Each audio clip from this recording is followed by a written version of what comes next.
안녕하세요. 어머님과의 갈등으로 고통받고 있는 30대 여성입니다. 남편하고는 아무 문제 없이 잘 지내고 있었는데 시어머니의 억지 때문에 죄 없는 남편까지 꼴도 보기 싫으네요. 아니, 하긴 남편이 중간에서 얼마나 제 역할을 못했으면 어머님이 저한테 그런 요구를 하실 생각을 다 하셨겠어요. 다시 생각해보니까 결국 어머님도 문제지만 남편이 제일 큰 문제가 맞는 것 같네요. 일단 저에 대해서 먼저 이야기를 좀 하자면 저는 대학교를 졸업하자마자 공무원 시험을 봤어요. 지금이야 공무원이란 직업이 인기가 시들해졌지만 그때는 그래도 정년까지 보장되고 장점이 많은 일자리로 여겨졌거든요. 그래서 저는 1년여간의 수험생활 끝에 7급 공무원에 합격하였고 이후로 지금의 직장으로 이직하기 전까지 오로지 일만 하며 시간을 보냈습니다. 하지만 다른 동료들에 비해 제가 어리다 보니 솔직히 버티기가 쉽지 않았습니다. 다른 기관들은 어땠는지 그리고 지금은 또 어떻게 달라졌는지 모르겠지만 제가 다니던 곳은 텃세도 심했거든요. 제가 9급부터 차근차근 올라온 게 아니라 한 번에 7급에 합격해서 발령을 받아왔다는 사실 하나만으로 저를 미워하는 분들도 계셨습니다. 자격지심 아니냐, 공주병 아니냐 하실 수도 있지만 사내 정치질을 겪어보지 않은 사람은 절대로 그때 제가 느낀 비참함을 이해하지 못할 거예요. 아무튼 저는 결국 6년 동안 마음의 상처만 입은 것이 아니라 스트레스로 인해 탈모까지 겪게 되었고 더는 못 버티겠더라고요. 그래서 아는 선배의 소개로 지금의 직장으로 이직을 하게 되었습니다. 솔직히 공무원직이 박봉이긴 했어도 여러 가지 장점이 많은 일자리였기에 그 자리를 제 발로 걷어차고 나온다는 사실이 인정하기 쉽지 않았어요. 하지만 저부터 살고 봐야겠다 싶어서 아쉬워하는 친정부모님께도 죄송한 마음이 컸지만 나름 특단의 결정을 내렸네요. 그리고 이직한 회사에서 지금의 남편을 만나게 되었습니다. 정확히 말하자면 남편과 제가 같은 회사를 다닌 것은 아니고 남편은 제가 이직한 회사의 거래처 직원이었어요.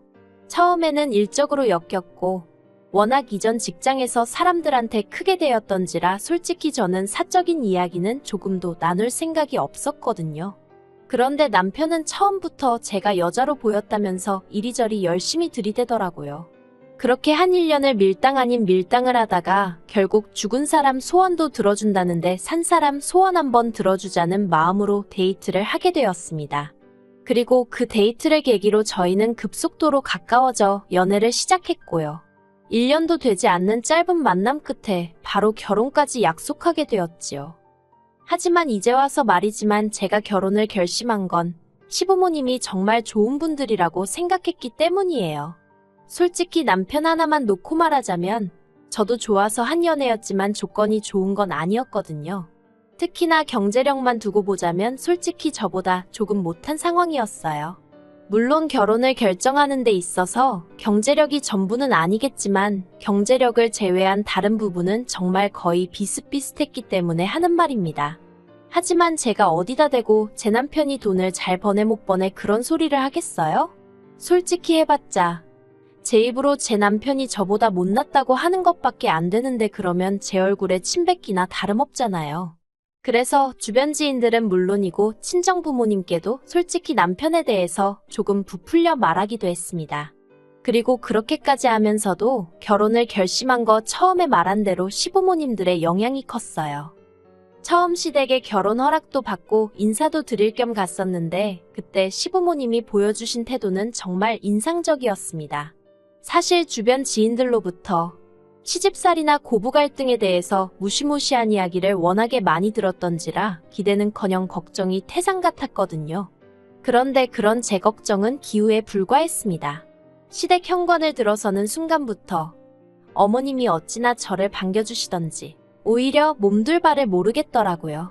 그리고 저를 보는 내내 시부모님의 얼굴에선 미소가 끊이질 않았습니다. 어머님이 말씀하시기를 당신은 늘 딸 같은 며느리를 보고 싶었는데 첫째랑은 그게 잘 안 되어서 참으로 섭섭하셨다는 거예요. 하지만 생글생글 웃는 저를 보고 있으니 저랑은 잘 지낼 수 있을 것 같다 하시면서 너무너무 기쁘다고 제 손을 꼭 잡아주셨지요. 그리고는 이 집에서 너는 손가락 하나도 까딱하지 말라고 하시는 게 아니겠어요? 그래서 제가 정말 좋은 어른들을 가족으로 맞이하게 되었다는 생각에 감사한 마음이 절로 들었고, 앞으로 살면서 제가 정말 잘해야겠다는 다짐까지 했답니다. 시댁의 형편은 좋지 않았고, 남편과 제가 한참 결혼 준비를 하던 와중에 아주버님의 이혼 소송이 마무리되었어요. 아주버님이 양육권을 가져오는 대신 위자료를 주게 된 상황이었는데 남편 말로는 그 위자료를 어머님이 내주시게 되었다더군요. 그때만 해도 그게 무슨 의미인지 이해하지 못했습니다. 단순하게 아주버님이 경제력이 없으신가, 당장 형편이 어려우신가 그래서 어머님이 빌려주시나 그 정도로만 생각한 제가 멍청했지요. 아무튼 그래서 어머님 아버님이 당장 저희 결혼에 보태줄 돈이 없다고 말씀하시더라고요. 대신 저희가 살다가 어려운 순간이 오면 그때는 잊지 않고 도와주시겠다고요. 그래서 알겠다 했습니다. 솔직히 저도 사람인데 전혀 기대가 없던 건 아니었거든요. 그렇다 보니 아무런 지원도 없을 거란 말에 실망을 하긴 했어요. 하지만 말씀이라도 언젠가 저희가 요청하면 그땐 꼭 해주시겠다 하셨으니 마음만이라도 감사하게 받자 생각하고 신경 쓰지 않으려고 했습니다. 그리고 다행히 친정어머니가 노후 대비로 가지고 계시던 오피스텔을 일단 저희가 집을 살 때까진 들어와서 살 수 있게 내주셨거든요. 오피스텔이긴 해도 방이 2개라서 둘이 사는데 어려움은 전혀 없어 보였고요. 그래서 감사한 마음으로 거기서 신혼살림을 시작했지요. 하지만 사람이 어떻게 그렇게 순식간에 달라질 수가 있는 건지 지인들이 말해준 여러 가지 시집살이가 제가 신혼여행을 다녀온 직후부터 하나씩 시작되더라고요. 그렇지만 저 괜찮았습니다. 그거 하나하나 여기다 적지도 못해요. 그랬다간 석 달하고도 열흘은 밤을 새워야 할 테니까요. 아무튼 어머님 아버님 편찮다고 하실 때마다 죽 써서 매일같이 찾아뵙고 심부름하고 알고 보니 병명도 없는 꾀병에 가까웠지만요. 그리고 이틀에 한 번씩 용건이 있건 없건 안부 전화드리고 어머님 아버님 생신상 차려드리고 이런 건 며느리라면 응당해야 하는 도리라고 생각했고 처음부터 어머님 아버님께는 잘하겠단 마음으로 결혼을 했기에 제 예상보다 더 고되고 더 어려웠어도 불만 같은 건 갖지 않으려고 했어요. 오히려 제 자신을 탓하는 날도 있었고요. 그런데 작년 12월 어머님 아버님 며느리 되고 처음 맞는 제 생일이었거든요. 그런데 두 분 다 축하한다는 말 한마디도 안 해주시더라고요. 처음엔 내가 말씀을 안 드렸나 싶었는데 생각해보니까 결혼 전엔 한번 같이 챙긴 적도 있어요. 그래서 그러면 깜빡하신 건가 생각도 했는데 그러면 최소한 남편에게 한번 물어보실 수 있는 거 아닌가 그런 생각도 들대요. 왜냐하면 남들 생일 다 돌아오는데 어머님 며느리만 생일이 없을 리도 없고 우연이라도 그러고 보니 우리 며느리 생일은 언제지? 하고 생각할 수도 있잖아요. 하지만 알게 된 진실은 솔직히 어이가 없는 정도가 아니라 저를 화나게 만들었습니다. 알고 보니 남편이 어머님께 경희 생일이 지나갔는데 이제라도 늦어서 미안하다 늦었지만 축하한다 한마디 해주시면 안 되냐고 넌지시 말씀을 드렸던 모양이에요. 그런데 어머님이 걘 네가 축하해줬으면 됐지. 뭐 대단한 날이라고 온 가족이 나서야 되냐는 식으로 말씀하시더랍니다. 그리고 솔직히 제 남편도 바보인 건지 그런 얘기는 안 전하면 그만이잖아요. 그런데 남편은 남편대로 속상하다고 그 이야기를 저한테 전하더라니까요. 아무튼 그러다 지난 3월 어머님하고 통화 중이었는데 갑자기 어머님이 맞다 하시더니 저더러 이달에 당신 큰아들 그러니까 아주버님 생일인 거 기억하지? 그러시더라고요. 그래서 네 알아요 했더니 당신이 미역 사서 택배로 보낼 테니 저더러 집에 불러서 좀 끓여주랍니다. 생각지도 못한 상황에 황당해서 제가요 하고는 되물었습니다. 사실 말이 나왔으니 말인데 결혼하고 한동안은 어머님이 뭐든 말씀하시면 되묻고 그러지 않고 제가 할 수 있으면 웬만하면 다 해드렸어요. 잘해드리고 싶었고 예쁨 받고 싶었으니까요. 그런데 제 생일 때 어머님이 하신 말씀을 전해 듣고는 솔직히 저도 사람이라 실망이 이만저만이 아니었거든요.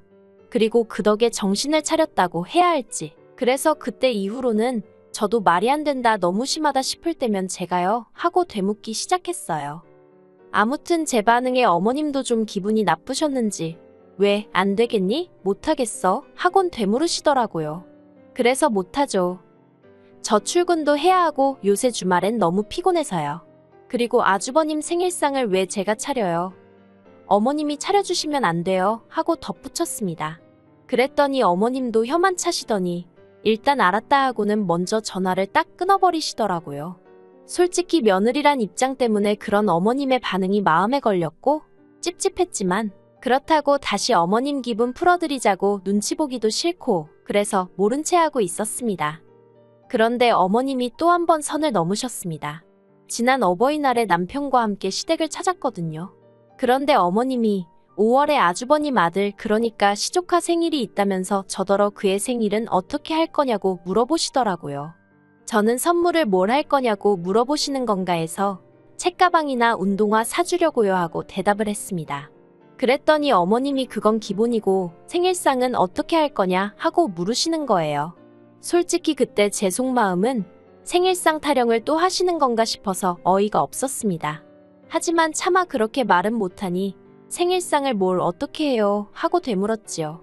그랬더니 너는 말귀를 못 알아듣는 거니 아니면 알아들으면서 모른 척하는 거니 하시더니 처음엔 싹싹하니 수더분한 줄 알았는데 볼수록 아주 미운 짓만 골라 한다면서 저더러 생일상을 차려주래요.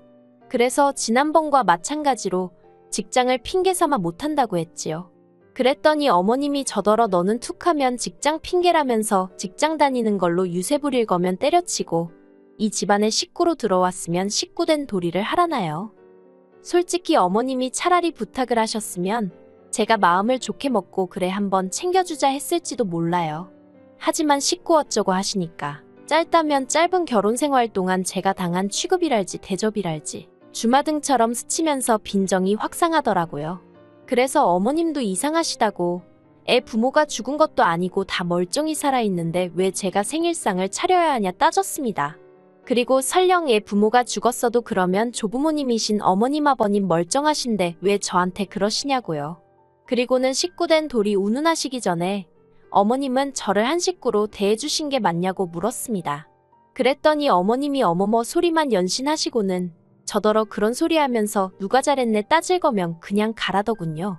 그래서 어쩔 줄 몰라 하는 남편은 내버려두고 저 먼저 올라와 버렸어요. 집으로 오는 차 안에서 왜인지 눈물이 끝도 없이 나더라고요. 이런 꼴을 당하자고 결혼했나 싶기도 하고. 그리고 제가 집에 오고 얼마 지나지 않아 남편도 왔어요. 남편이 그렇다고 자기를 버려두고 가는 게 어딨냐면서 자기가 그래도 아주버님하고도 이야기했다며 저를 달래주대요. 일단 생일상 이야기는 아주버님은 전혀 모르는 이야기라면서 어머님이 왜 그런 이야기를 하신 건지 모르겠다고 어쨌든 저한테 미안하다며 마음 풀라고 하더랍니다. 그리고 아주버님 말이 사실이건 아니건 간에 어쨌든 사과를 받았다 생각하니 마음은 좀 풀리더라고요. 하지만 어머님은 이튿날 남편과 제가 쉬고 있는데 연락을 해오셔서는 하시는 말씀이 말년에 이런 험한 꼴을 볼지는 몰랐다면서 다른 집들은 딸들이 나서서 부모 모시고 여행도 다니고 형제들 생일도 챙기고 그러는 게 보기 좋아서 저한테 얘기를 한 거라며 제가 얼마나 시부모 알기를 우습게 알면 툭하면 제가요? 왜요? 그런다고 저 때문에 너무 상처를 받으셨답니다. 어머님의 하소연인지 분노인지 아무튼 들어드리는 동안 저도 너무 어이가 없었어요. 어머님 말씀대로 저도 저희 친정에서는 부모님 모시고 여행도 가고 제 언니 동생 생일도 챙기고 합니다. 그런데 그건 제 가족이고 제 친정이잖아요. 제가 이만큼 살 수 있게끔 여러모로 도와주고 지지해준 진짜 제 가족이요. 저를 위해 포기하고 희생한 부분도 많았을 테고요. 하지만 어머님은 제가 크는 동안 막말로 100원 한 푼 보태신 거 없으시면서 저더러 저희 친정에 하는 효도를 당신한테 똑같이 하길 바라시니 애시당초 가능할 수가 없잖아요. 그래서 남편한테도 나는 할 말 없다고 당신이 알아서 하라고 전화기 넘기고 방으로 들어가 버렸습니다. 방문에 귀를 대고 엿들으니 그래도 남편이 어머님한테 그걸 왜 경희가 챙겨야 하냐면서 경희 탓 좀 하지 마시라고 경희는 내 와이프 하려고 나랑 결혼한 거지 엄마 며느리 하자고 나랑 결혼한 거 아니라며 제발 꿈 깨시라 어쩌라 한 소리 하더라고요.